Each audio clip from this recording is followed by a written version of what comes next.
Pensa rápido, adolescência. Qual é a primeira imagem que vem na cabeça? Para muita gente, é aquele jovem de cara amarrada, que bate porta, que vive batendo de frente com os pais, com o mundo. É um estereótipo forte, um que todo mundo conhece muito bem, né? Mas e se essa figura toda for, na verdade, uma invenção? A proposta aqui é justamente essa: mergulhar na ideia de que a tal rebeldia adolescente que a gente encara como algo biológico, inevitável, dos hormônios, talvez seja, no fundo, uma construção da nossa sociedade. E uma construção bem recente, viu? Com um propósito muito claro. Bom, vamos investigar isso a fundo. Para a gente começar, vamos dar uma olhada na visão mais tradicional, aquela que está na boca do povo e que define como a gente enxerga o que é ser um adolescente.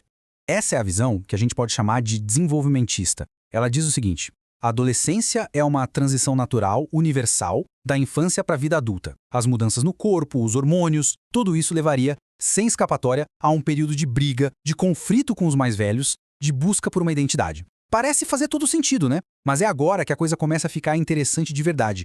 Agora, vamos virar a chave. Vamos explorar um outro jeito de ver tudo isso, um que bota essa ideia de ponta cabeça. E se a adolescência não for uma fase biológica que simplesmente acontece, mas sim uma invenção da nossa própria cultura? Então, de um lado, a gente tem a ideia de que é tudo natural, biológico, universal. Do outro, a visão de que não. Peraí, a adolescência é um conceito moderno, é cultural, tem uma história. Não é algo que sempre existiu, mas que foi criado num momento específico por razões bem específicas.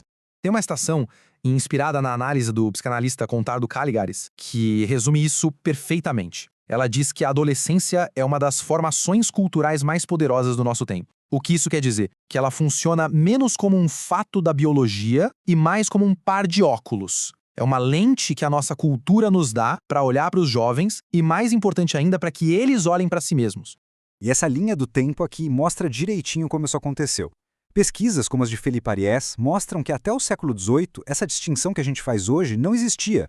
Ser criança era estar numa situação de dependência, não tinha a ver com idade. Foi só na modernidade que a gente inventou a infância como um tempo especial, protegido. E como essa infância foi ficando cada vez mais longa, surgiu um buraco, um espaço entre ser criança e virar adulto. Para preencher esse vazio, tcharam, a adolescência foi inventada. Tá, mas isso levanta a pergunta de $1 milhão. Por que inventar essa fase? A resposta não está na biologia, não. Está numa das maiores viradas de chave da sociedade ocidental: a ascensão do indivíduo. Individualismo. Essa é a palavra-chave. É o valor número 1 da modernidade. Aquela ideia que hoje pra gente parece óbvia de que cada um é dono do seu nariz, responsável por construir a própria vida, livre das amarras da tradição. O destino não vem mais pronto, cada um tem que criar o seu. E é aqui que as peças se encaixam. Pensa na lógica da coisa. Se o ideal é ser esse indivíduo autônomo, como é que se chega lá? Bom, por definição, é preciso romper com o passado, com a tradição da família, da sociedade. E qual é a forma mais direta de romper com a tradição?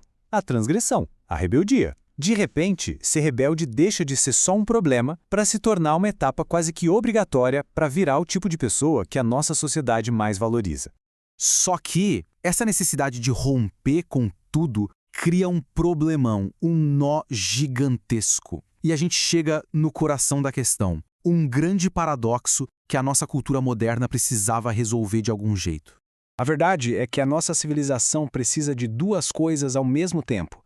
E essas duas coisas são completamente opostas. De um lado, para a coisa toda não virar uma bagunça, toda a sociedade precisa de ordem, de regras, conformidade, de gente que siga a cartilha. Mas por outro lado, para progredir, para ter inovação, para validar esse ideal do indivíduo que cria o próprio caminho, a sociedade precisa de rebeldia, de gente que quebra paradigmas. E aí, como é que resolve essa equação? Como incentivar as pessoas a quebrarem as regras e a seguirem as regras ao mesmo tempo? E aqui vem a solução de mestre que a nossa cultura encontrou: a adolescência. Ela se torna uma espécie de válvula de escape social.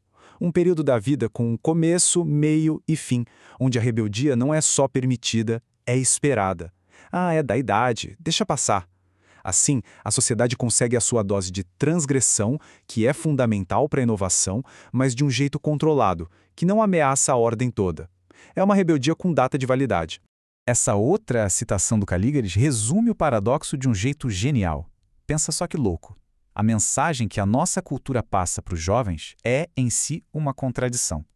A tradição que a gente passa adiante é a de que eles precisam quebrar a tradição. A ordem é: desobedeça, mas só por um tempo, tá? Ok, tudo isso pode parecer meio abstrato, meio papo-cabeça, mas as consequências dessa invenção cultural são muito, muito reais. Elas moldam a sociedade em que a gente vive todo santo dia. Pensa bem, essa ideia influencia diretamente as leis, como todo o debate sobre maioridade penal. Ela define como as nossas escolas são organizadas. Ela permite que os adultos projetem nos jovens todos os seus próprios sonhos de liberdade e, ao mesmo tempo, todos os seus medos do caos. Assim, a sociedade pode aplaudir a rebeldia que vira inovação, mas punir com força a transgressão que passa do limite. No fim das contas, a gente acaba tratando os adolescentes como cidadãos incompletos, cuja contestação não é vista como uma crítica social de verdade, mas só como um sintoma de uma fase que o tempo vai curar. Isso tudo nos deixa com uma última pergunta bem provocadora. Se a rebeldia, a transgressão, não é só um processo biológico que a gente tem que superar, mas sim uma resposta a esse paradoxo central da nossa cultura, então o que ela significa de verdade? Talvez não seja algo para a gente simplesmente crescer e deixar para trás. Talvez seja uma parte fundamental do conflito que todo mundo, de qualquer idade, enfrenta ao viver numa sociedade que exige ao mesmo tempo que a gente se encaixe e que a gente se liberte. Fica aí a reflexão. Valeu pela companhia.